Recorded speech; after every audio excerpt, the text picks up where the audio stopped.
nous perdons 1000 emplois par jour. L'emploi français a fondu lui aussi, le chômage a explosé. À les entendre, on a l'impression que diminution d'emploi et augmentation du chômage sont liés. Que le chômage fait ça, pendant que l'emploi fait ça. Est-ce que c'est vrai? Est-ce que emploi et chômage sont antinomiques? Est-ce que absence d'emploi signifie chômage? Est-ce que absence de chômage signifie emploi? On est donc parti d'une question simple. Il est dit qu'il y a 10% de chômage. Les chômeurs, c'est donc 10% de quelque chose, mais de quoi? C'est quoi le chômage? Qu'est-ce que ça représente? Et en quoi ce serait un problème? Les chômeurs, c'est 10% des actifs. Un actif, c'est une personne qui se dit prêt et volontaire pour avoir un emploi. Et parmi les actifs, on a les occupés qui ont un emploi et les chômeurs qui n'ont pas d'emploi. Et les actifs, c'est qui? Les actifs, c'est toutes les personnes qui veulent travailler qui ont entre 15 et 64 ans. Pourquoi 15 et 64 ans? Parce que c'est la tranche de la population qui est en âge de travailler. Plus jeune, on n'est pas autorisé, et plus vieux, on a le droit de prendre sa retraite. Ça, c'est la population de la France qui augmente. Ensuite, on a les 15-64 ans. Leur proportion dans la population est stable. Ensuite, on a les actifs. Et là, on remarque qu'il y a beaucoup de monde qui sont en âge d'être employés et qui ne sont pas actifs. Il y a donc des gens parmi les 15-64 ans qui ne veulent pas d'emploi. Ensuite, on a la population qui travaille. Le chômage, c'est ça.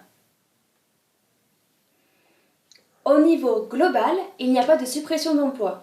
Et il y a même création d'emplois. Chaque année, on est de plus en plus nombreux à avoir un emploi. Donc, les deux démagos du début, ils racontent n'importe quoi. Ou pire, ils nous laissent comprendre n'importe quoi. Le chômage, c'est plus compliqué. Si le chômage augmente et que le nombre d'emplois augmente aussi, cela veut dire que le nombre d'actifs augmente plus vite que le nombre d'emplois. Entre 1968 et 1990, on avait à peu près 200 000 nouveaux actifs par an pour à peu près 100 000 nouveaux emplois créés par an. Autre chose, c'est que la technologie et l'innovation ne réduisent pas l'emploi mais le déplacent.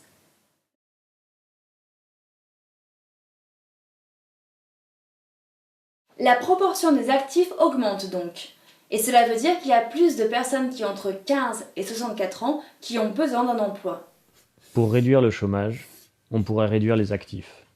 En 2014, le taux de chômage des 15-19 ans s'élevait à 32%. Et cela veut dire qu'un jeune sur trois qui veut un emploi n'en trouve pas. Le système scolaire lâche de plus en plus de jeunes. Les alternatives professionnalisantes ne fonctionnent pas. Est-ce que les institutions censées accompagner les jeunes remplissent bien leurs fonctions? Le nombre de chômeurs de plus de 60 ans a considérablement augmenté depuis l'an 2000. Pire, en 2005, on compte également des chômeurs de plus de 65 ans. On peut y voir une conséquence du recul de l'âge de départ à la retraite et de l'allongement des annuités de cotisation. Quand on sait qu'il est parfois difficile, même compliqué de trouver des emplois après 55 ans, est-ce que ces mesures ne sont pas là juste pour augmenter le chômage? Est-ce que vraiment on peut parler d'amélioration sociale quand on déplace un vieux de la case retraite à la case chômage? Mais aussi, il y a eu l'arrivée massive des femmes sur le marché de l'emploi. Depuis les années 60, les nouveaux actifs sont majoritairement des femmes. Entre 1982 et 1990, il y avait en moyenne par an 5000 nouveaux actifs hommes et 180 000 nouvelles actives femmes. Alors attention, l'argument de remettre les femmes au fourneau pour faire baisser la courbe du chômage n'est pas valable. Cela serait seulement un grand recul social. Depuis la nuit des temps, les femmes, nous sommes le continent noir. Avant qu'on accepte que les femmes travaillent au même titre que les hommes, enfin, avant qu'on accepte qu'elles aient un emploi, parce qu'elles travaillaient déjà depuis longtemps, bien sûr sans salaire et sans valorisation. Eh bien, on peut imaginer qu'à l'époque, un seul salaire suffisait pour toute la famille, qui était composée d'un couple de 3 enfants. Et aujourd'hui, on se rend compte que même avec 2 salaires, pour une famille, c'est pas suffisant. On est 4 fois plus riche qu'avant, mais un salaire ne suffit plus pour une famille. Est-ce que cette évolution éthique et sociale n'a pas été utilisée pour baisser la part des salaires?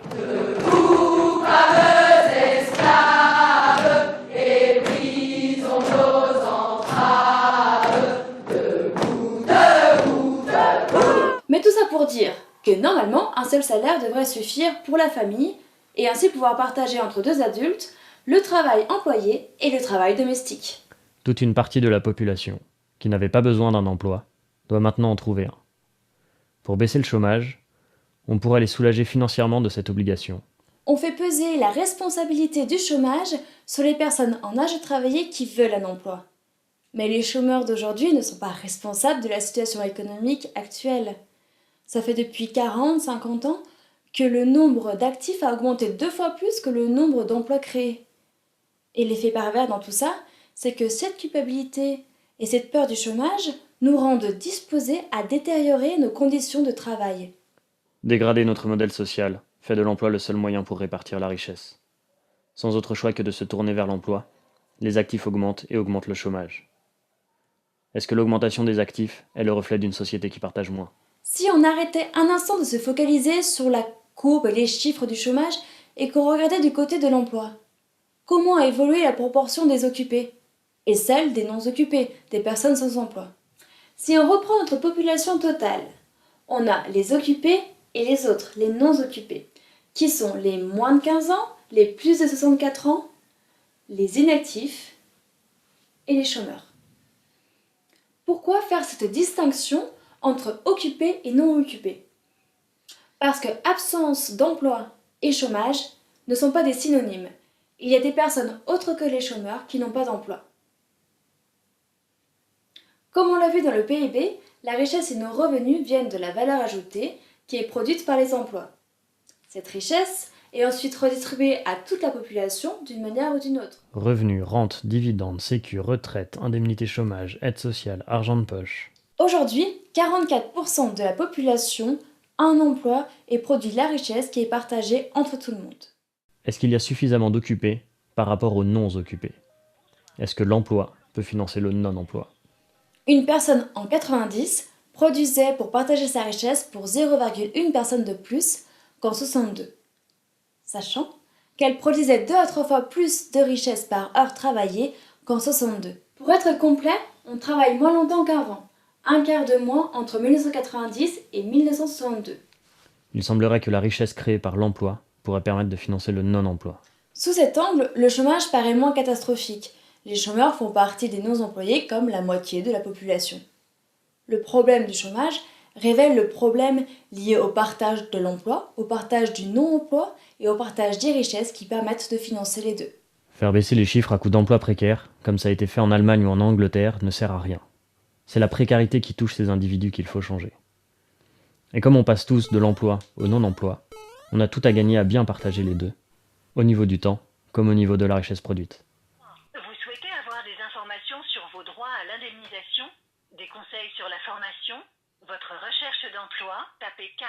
Pour réécouter, notre service d'accueil est actuellement fermé. Il est ouvert du lundi au jeudi de 8h30 à 16h15.